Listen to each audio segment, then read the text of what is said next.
Email communication is one of the cornerstones of any business or workplace.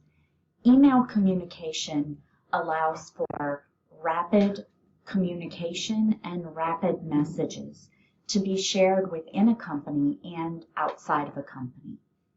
With email communication, we can often problem solve and troubleshoot quickly. This also allows us the chance to work with other members of our company and those outside of a company. This lesson will cover some best practices and email etiquette. First thing to consider for email etiquette is it is important that the email address be properly inputted into the to blank. Additionally, it's important to know the difference between to CC and BCC. The to blank is the person who the email is actually addressed to.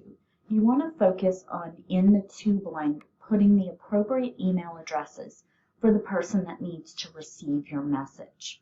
You do not want to include names on an email, especially when the information is not designed or directed towards that individual. So please make sure that first you've established who the email should go to. A CC means someone is receiving a copy of the email. CCs are generally reserved for when other people need to be looped into a message, but maybe the message is not directly for them. BCC, blind carbon copy. So BCC can be used when you need to privately share an email with someone, maybe for the purposes of chain of command or documenting or logging. So it's important that you know about that. The next thing is professional emails need a professional subject. The subject line should clearly and precisely state what that email is regarding. If it's regarding a particular account, you may want to reference the account, but you want to make sure that your subject line is direct. It is important to begin every email with a clear greeting. Greetings can be simple, such as hi, or even hello for a little bit more formality. One may also choose to direct their email to a particular person. For example, if I know my email is going to Mr. Smith or Mrs. Smith, MRS, or MS. If I am not sure which a person prefers and I want to avoid any type of gendered language, I can also direct an email using a person's title.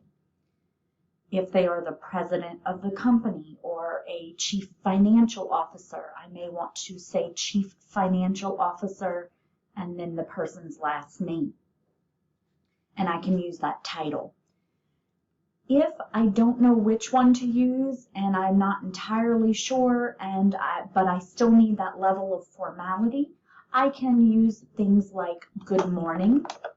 I can even use things like good afternoon. So any of those are possible. You just have to decide which one works best for the email that you are sending. Once I have that greeting, I want to begin my email, and there are a few things I want to remember. First, I want to remember that any good communication is precise and concise. I want to remember that the point of an email is to clearly state what the situation is and if there are any next steps or further action that needs to be taken. And generally speaking, in an email, I want to think in very short paragraphs, just a sentence or two at a time, and I really want to think in terms of stating what the situation is and then thinking in terms of if there's next steps or action that needs to be taken. The other thing we want to really focus on and consider is the fact that when we are communicating via email, we want to think about our tone. Now, in writing, a tone is the attitude that we are leaving our reader with, the person who's going to be consuming this email. So there are a couple of things that can affect tone in emails. First and foremost, the use of emojis can affect tone in email. If you are familiar with the person you're emailing and you have that room to be a little bit more friendly and lighthearted, you may want to include emojis. However, if you are communicating with someone where you don't really know their comfort level, you may not want to use emojis. You may want to avoid those, and you may want to spell things out very clearly. Additionally, you definitely do not want to type in all caps. Typing in all caps is the industry equivalent of yelling at someone, so we don't want to use that for tone. The other thing is, as we think about tone, we want to think about the balance between humanity and humanness, but also that balance of professionalism, is that grammar does matter. Grammar and punctuation can affect how your email is read or accepted. In this case, I highly recommend always reviewing your emails. Take the time to read carefully through them. I also would recommend considering some type of software like, for example, Grammarly. Grammarly is a software that will give you suggestions and check what you've written, especially if you're not always comfortable with your commas. And when we end an email, we always want some sort of clear salutation or exit. I tend to use thank you simply because I'm thanking them for their time that they've invested in reading my email. You'll notice I accidentally put an extra space. You can use things like best wishes, warmest regards, have a wonderful day. Any of that is appropriate. You do want something that ends your email. You want to end it, and you want to include a comma behind.